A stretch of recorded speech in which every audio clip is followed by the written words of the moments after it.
Hai, kembali dengan Kak Tony.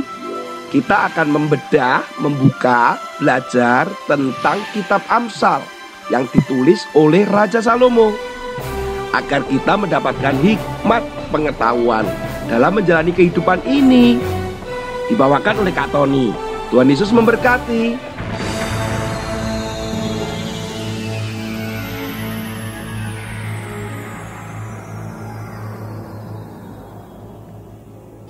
Hai. Ketemu lagi anak-anak bersama dengan Kak Tony. Bagaimana kabarnya kalian hari ini? Anak-anak, menurut kalian, adakah orang yang berusaha untuk menghidupkan orang yang mati? Ayo, mungkin gak ya orang menghidupkan orang yang sudah mati? Kalau Yesus, jelas. Tetapi kalau ini manusia, mungkin gak ya orang berusaha untuk menghidupkan orang yang mati, atau berusaha supaya orang itu bisa hidup selama-lamanya? Istilah mereka biasanya menggunakan istilah immortal. Nah, anak-anak, ternyata di dunia ini ada orang yang berusaha untuk melakukan itu. Namanya adalah Dmitry Itskov. Dmitry Itskov tahun 2011 mendirikan sebuah perusahaan namanya Alcor Extension Foundation. Perusahaan ini adalah menyediakan jasa untuk menyimpan jasad atau mayat yang adalah klien mereka. Kalau nanti suatu hari ada teknologi yang membuat dan bisa membangkitkan atau menghidupkan mereka kembali, maka mereka minta untuk dihidupkan kembali. Wah, ini proyek yang rasanya nggak mungkin anak-anak. Tapi ternyata sampai hari ini, ketika Kak Tony merekod atau merekam renungan ini, dan ternyata ada 181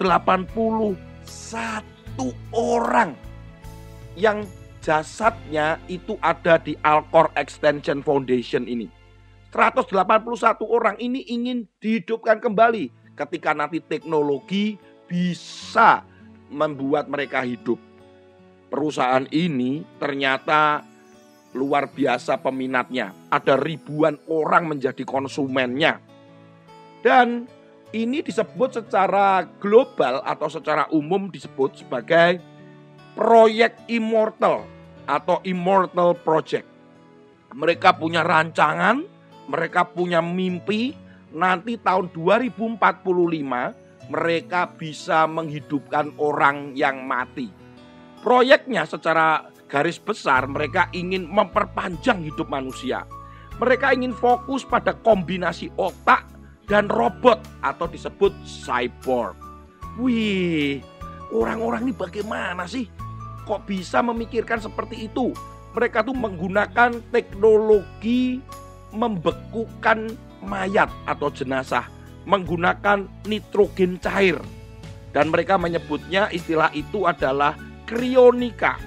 Dan mereka jasad ini dibekukan pada suhu minus 196 derajat. Wih, aduh, ada-ada aja.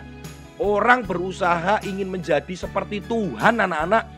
Ingin mengatur semuanya, menggunakan teknologi, menggunakan otaknya, ingin menyaingi Tuhan, ingin pinter seperti Tuhan, bahkan ingin menolak keberadaan Tuhan.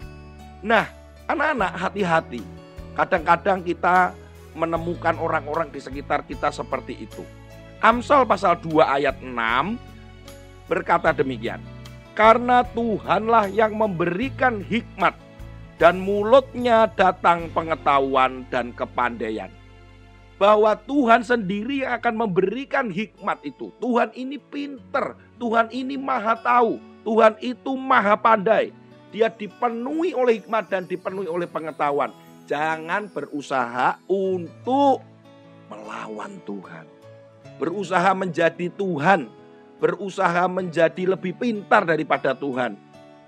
Sehingga seringkali manusia itu akan melawan alam dan melawan yang namanya kodrat manusia yang mati mau dihidupkan kembali, yang tua mau dibuat muda lagi.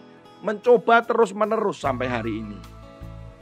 Banyak manusia itu lupa bahwa sumber pengetahuan dan hikmat itu dari Tuhan. Tuhanlah sumbernya. Kok mereka malah ingin menjadi Tuhan bagi dirinya? Mereka lupa, anak-anak. Akui Tuhan, bahwa Tuhan adalah Tuhan yang memberikan hikmat. Dia adalah sumbernya.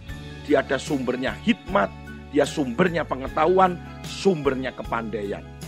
Jangan melawan Tuhan. Hati-hati. Di sekitar kita banyak orang, banyak para ilmuwan, banyak juga orang-orang yang tidak percaya Tuhan, berusaha untuk menjadi Tuhan di dalam hidupnya dan membagikan kepada kalian bahwa Tuhan itu tidak ada, Tuhan itu tidak pintar. Jadi anak-anak ada loh di sekitar kita. Mari kita hati-hati, terlalu waspada bahwa hanya Tuhan yang menjadi sumber hikmat, sumber pengetahuan, sumber kepandaian.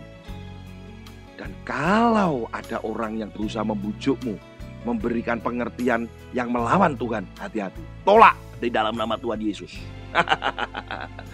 Oke, sampai ketemu dan sampai jumpa lagi pada Amsal-Amsal berikutnya. Tuhan Yesus memberkati.